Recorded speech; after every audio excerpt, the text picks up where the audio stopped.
hanya mendapatkan separuh yang diimani Imam Al-Mahdi.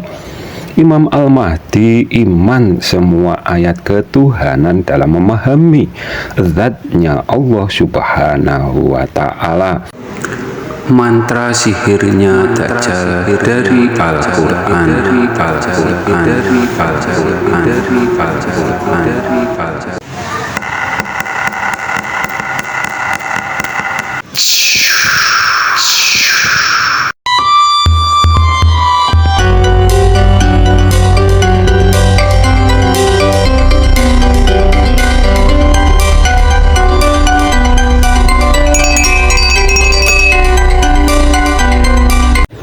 Assalamualaikum warahmatullahi wabarakatuh. Bismillah, alhamdulillah, wa syukuri nikmatillah, la haula wa la quwata illa billah hil aliyul azim.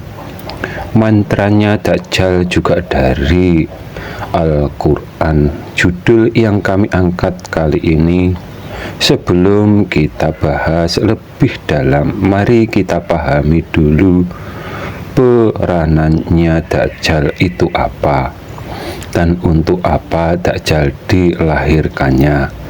Karena semua yang ada atas menangnya Allah Subhanahu wa Ta'ala, yang mutlak hanya untuk Allah Subhanahu wa Ta'ala. Yang demikian itu dalam pengertian Allah Subhanahu wa Ta'ala mempunyai sifat yang maha pemaksa, juga maha menyempitkan semua makhluknya. Akan tetapi Allah Subhanahu wa Ta'ala juga mempunyai sifat yang maha adil. Sifatnya, kudrat irodatnya Allah Subhanahu wa Ta'ala tidak dapat diubahnya. Akan tetapi sebagai hamba wajib menghamba dan berusaha mencari ridhonya. Sebagai hamba wajib berusaha semampunya. Soal berhasil tidaknya itu atas menangnya Allah Subhanahu wa Ta'ala, dan itu sudah dicontohkan dalam perjalanannya, kisahnya baginda Nabi Muhammad Shallallahu Alaihi Wasallam dalam kurung Ahlul Bait. Menantunya tertusuk pedang, cucunya teracuni, dan kepalanya Sayyidina Husain terpenggal. Dan oleh baginda Nabi Muhammad Shallallahu Alaihi Wasallam itu sudah diketahui. Andai kudrat irodatnya Allah Subhanahu wa Ta'ala dapat dirubah, tentu ketiganya Ahlul Bait itu tidak terjadi seperti itu. Karena baginda Nabi Muhammad Shallallahu Alaihi Wasallam sebagai kekasihnya Allah Subhanahu wa Ta'ala yang nomor satu di zaman akhir. Begitu juga dengan cerita akan munculnya ahli fitnah akhir zaman yang digambarkan bermata satu. Bermata satu gambaran bagi yang memandang sesuatu dengan hanya mata sebelahnya, atau memandang dengan sebelah matanya. Karena secara normal mata makhluk ada dua, dari pengertian bermata sebelah dalam memandang sesuatu hal, ada yang dianggap remeh atau ada yang diingkarinya, atau yang sebelahnya tidak dianggap keberadaannya.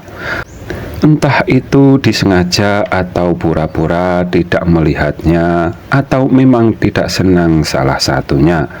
Nama Dajjal itu sudah ada dari zamannya Nabi Musa yang diperankan oleh Samiri. Peranannya Samiri mengajarkan tauhid yang menyimpang dengan yang diajarkan oleh Nabi Musa. Kalau dicermati dari situ, peranannya Dajjal sudah ada dari zamannya umat atau anak cucu Adam. Pada zamannya Adam, bila ada yang sekiranya orang yang dapat dijadikan teladan setelah orangnya meninggal, maka dibuatkan patung agar umat dapat mencontohnya dalam kebaikannya orang tersebut. Akan tetapi setelah bergantinya generasi ke generasi, yang terjadi tidak lagi sesuai dengan tujuannya dibuatkan patung tersebut, dan malah dianggap patung tersebut sebagai Tuhannya. Dan kejadian itu selalu berulang-ulang sampai umatnya baginda Nabi Muhammad Shallallahu Alaihi Wasallam saat ini.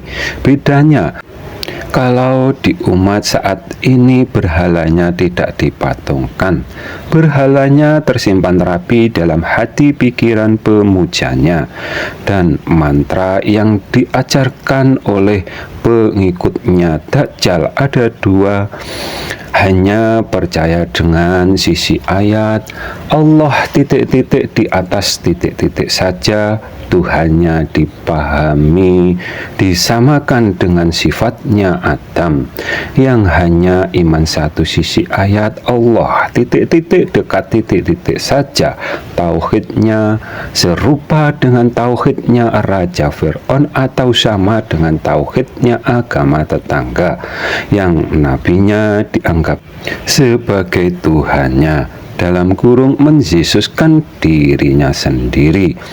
Mantranya Dajjal menyelisihi seruan ayat Al-Quran dan saling ingkar mengingkari yang diimani yang lain, yang digambarkan seperti Imam Al-Mahdi terbelah menjadi dua bagian. Dalam kurung keduanya hanya mendapatkan separuh yang diimani Imam Al-Mahdi. Imam Al-Mahdi iman semua ayat ketuhanan dalam memahami zatnya Allah Subhanahu wa Ta'ala.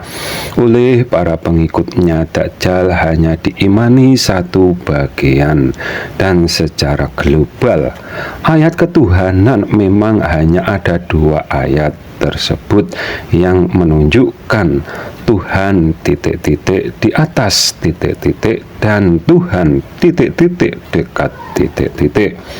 Yang ingkar salah satunya, mereka hanyalah pemuja berhala atas prasangkanya.